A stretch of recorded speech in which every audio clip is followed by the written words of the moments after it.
But how do you, with a more narrow majority, how do you address, and this is something I asked you about last week, you know, some of these philosophical differences in your caucus, when obviously it's going to be more to the left, and from a governing standpoint, if you're going to get something done with the Senate, regardless if it's DRR or the White House, that legislation has to be more in the middle. How do you sort that out with these pressure points at both ends of your caucus? Well, let's just say this. It's not both ends of our caucus. Our caucus has its differences. I would not want to lead in a caucus that was a rubber stamp lockstep caucus. That's called Republicans. We are the Democratic Party, and we have several exuberances in our midst, and that is representative of the districts that people come to Congress to serve, and we respect that. But our unifying principle, and you agree, Frank, is America's working families. Everybody is there to make progress for America's working families. I always say it in terms of the children.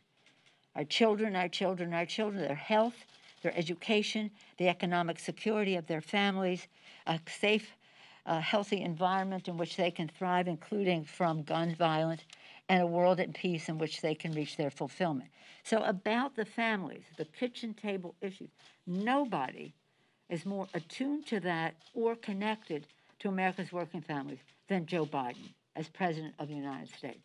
So I think you will see, as we build consensus, we don't govern from on high, we build consensus. Not everybody, I didn't say unanimity, I said consensus. And I see it as an opportunity. I do say, and I have said publicly, I represent San Francisco very proudly, and some issues that would be wonderful in my district are just not winning issues other places in the country that we have to win. That doesn't mean we curb our enthusiasm for our boldest progressive agenda, but it does mean that we recognize if we're going to win in other places in the country, common ground with the respectful of what works in my district for me, and other members in their districts, but also respectful for how it works for members in their district. And Frank has a variety of points of view in New Jersey. Did you want to speak to that? Well, I mean, I think you could maybe use New Jersey as an example of what the speaker is saying, right? In other words, we had 4 frontline members who basically over the last 2 election cycles took back Republican districts for Democrats. These were Republican districts. You know, you look at the NCIC or whatever performance, they leaned Republican by anywhere from 2 to 5 or 6%. And over the last 2 election cycles, we captured them. Would I have liked to have, Jeff Van Drew lose? And he may still lose, actually. He may still lose. There's a path. Sure, and then that would have been a net gain. It may still happen. But I take pride in the fact that we were able to keep these 4 frontliners that took Republican seats over the last 2 cycles to contribute to a Democratic majority. So, we stand here today. I stand here today with the Speaker. Joe Biden is going to be president. We retain our majority. We've reelected, and using New Jersey again, a lot of these members in districts that were for Trump in the past. So we're very proud of the fact of our success, and we have more opportunity now because we have the White House as well as the House, and maybe even the Senate, depending on what happens in Georgia. But there's not tension here inside the caucus at all? Welcome to my world. We always have a beautiful dynamism in our caucus. But no, I think people are, some people, I would say we have a healthy difference of opinion within our caucus, but not in any way to be problematic in how we legislate.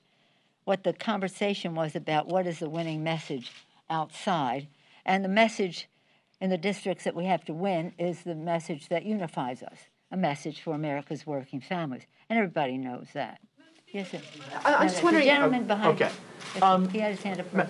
Madam Speaker, the previous 4 presidents, Clinton, Bush, Obama, and Trump, entered their first year with their party fully in control of Congress, the House and the Senate. How much do you have to trim back the ambition knowing that at best it's a 50-50 Senate, and some think that the Republicans are favored in Georgia, and you'll still have Majority Leader McConnell? Well, you know, how many times have you heard me quote Lincoln? Public sentiment is everything. With it, you can accomplish almost anything. Without it, practically nothing. And that is what I think is going to save the day. The public wants the virus to be crushed. They want the economy to reopen. They want children to go to school safely. The public wants a big jobs bill. And I don't care if you're in a San Francisco, Michigan, Alabama, wherever it is, people want jobs. They want jobs. And that is, when we talk about the health and well-being of the American people, job security is an important factor of health for those people. So as we go forward with a infrastructure bill, that is usually not partisan. It isn't partisan. And we're going to blanket the country with a Build Back Better, as Joe Biden calls it. We called it Moving America Forward. We have a great deal in common between those two agendas. And we think that, you know, when we did for the people, remember we did that in 2018, we weren't looking for a fight for lower the cost of prescription drugs. The president said he would do that.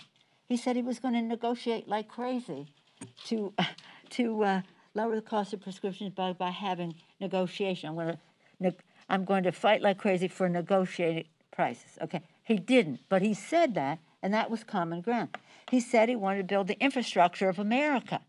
Every conversation I had with him, starting and congratulating him, and then after that, every conversation before he was president and in months after, I want to build the infrastructure, I want to build the infrastructure, until it came time to make the tough decisions about paying for it and the rest, and then he stalked out of the room. So those were two areas that he had espoused in the campaign. So we weren't, we were looking for the most